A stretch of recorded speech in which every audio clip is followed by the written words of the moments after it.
Mas Andi, berada di barisannya Pak Ganjar Mahfud, apa yang kemudian jadi, kalau saya tanyakan apa yang jadi strategi, mungkin udah terlalu biasa, tapi apa yang jadi kesulitan untuk memenangkan pasangan Ganjar Mahfud? Game changernya ya. Kalau game changernya yang pertama ini pemilu 3 pasang. Oke. Data-data kami, algoritma kami berbasis pemilu 2 pasang 2014, 2019. Itu game changer pertama. Ya, game changer kedua, ini pemilu pertama di Indonesia yang melewati akhir tahun.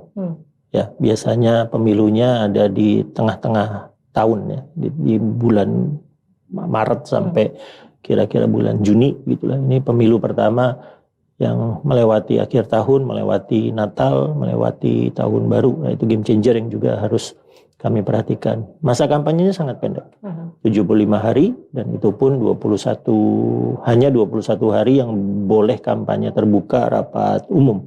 Yang boleh beriklan di media cuma 21 hari dari 21 Januari sampai 10 Februari. Ya, ini syarat yang sama untuk semua kandidat, tapi semua kandidat pasti merasakan bahwa harus punya strategi-strategi khusus untuk mengatasi ketatnya jadwal yang ada. Ya, kemudian game changer lainnya tentunya ada Gibran yang ke 02, ada Mas Kaisang dengan PSI-nya juga ke 02, sehingga asumsi-asumsi tentang pemetaan daerah, mana yang daerah basis, mana daerah tempur gitu, juga harus dibuat baru.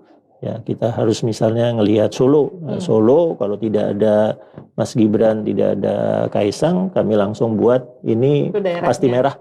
Itu Mas Ganjar pasti menang gitu. Nah, sekarang kita bilang Mas Ganjar pasti menang di Solo, tapi dengan gerakan yang lebih, dengan grassroots yang lebih kuat ya, dengan kombinasi antara partai dengan relawan yang lebih bergerak turun sejak awal kampanye. Nah, hal-hal itu yang harus kami siapkan karena ada beberapa game changer tadi.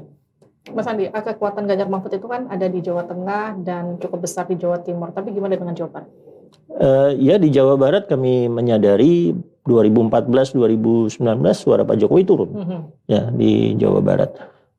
Kami menyadari itu salah satu wilayah terberat. Ya, tapi dengan keberadaan Pak Mahfud, ya, dengan keberadaan Mas Sandi Uno, ya, mungkin ada strategi-strategi yang bisa kami terapkan di Jawa Barat. Kami sudah paham apa yang harus dilakukan di Jawa Barat berdasarkan peta komunitasnya, di Jawa Barat berdasarkan peta demografi termasuk usia untuk betul-betul mendapatkan suara yang ditargetkan lebih baik dari suara Pak Jokowi di 2014-2019. Selain berebutan suara di Jawa, daerah mana yang potensial buat Ganjar Mahfud?